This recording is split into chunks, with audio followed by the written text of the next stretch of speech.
បើចង់បែឬបញ្ចត់បងមិនខត់ពុំងាយឡើយសុំតែមចាន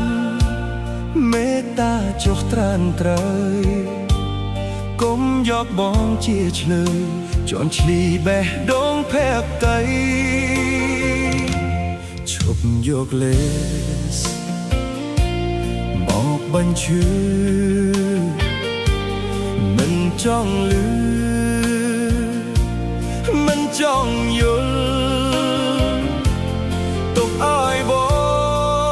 ងស្ងប់ចិត្តផងនិមល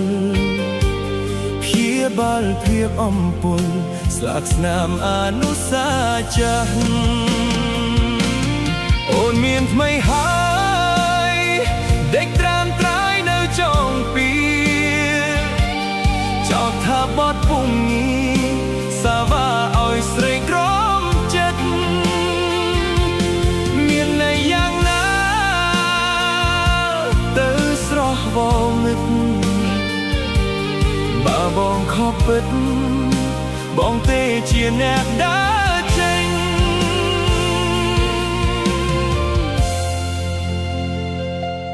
ឈប់និយាយឈប់រំលឹកបើនឹកគិតរឹតខ្ទើផ្សារឿងហួហើយបំភ្លេចចោះជីវ៉ាបងសុខចិត្តក្រនគ្រាទទួលកំហុសគ្រប់យ៉ាង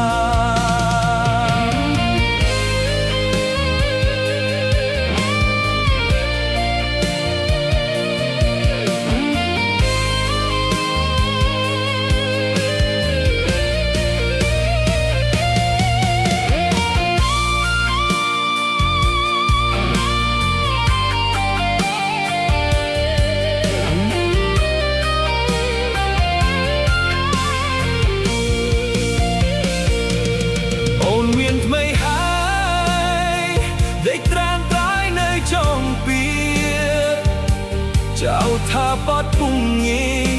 សាវ៉ាឲ្យស្រីក្រមចិត្តមានន័យយ៉ាងណាទៅស្រស់ហមិតបើបងខុសពិតបងទេជាអ្នកដើរចេញ